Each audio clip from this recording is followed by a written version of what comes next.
Market यार्डात गुळ व्यापारी पेढीवर छापा, 4.25 लाखांचा गुळ जप्त. अन्न औषध प्रशासनाच्या पथकाने आज दुपारी वसंतदादा मार्केट यार्डात छापा मारला. गुळात भेसळ असल्याच्या संशयावरून येथील मितेश सेल्स कॉर्पोरेशन आणि गुळ व्यापार पेढीची तपासणी करण्यात आली. त्यात काही दोष आढळले असून गुळाच्या दर्जाबाबत शंका असल्याने 4,30,000 रुपये किमतीचा गुळ आणि गुळ पावडर जप्त करण्यात आली. अन्न औषध प्रशासनाचे सहाय्यक आयुक्त रावसाहेब समुद्रे यांच्या नेतृत्वातील पथकाने आज दुपारी वसंतदादा मार्केट यार्डातील गुळ पेढीवर छापा मारला. गुळात भेसळीबाबत सतत तक्रारी आहेत. गुळात साखर आणि अनावश्यक रसायने मिसळली जात असल्याबद्दल माहिती समोर येत होती आणि त्या पार्श्वभूमीवर अचानकपणे या पेढीची तपासणी करण्यात आली.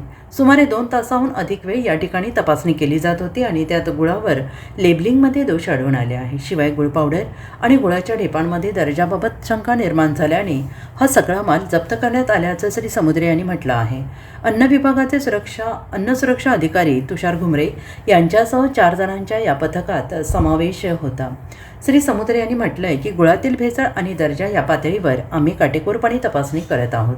कुठेही शंका आली तरी आम्ही तपासणी करतो. त्यानुसार आज वसंतदादा मार्केट यार्डमधील मितेश सेल्स कॉर्पोरेशनमध्ये आम्ही तपासणी केली असता तेथील नमुने तपासणीसाठी घेतले आहेत. Bureau report SBN Marathi, Sangli.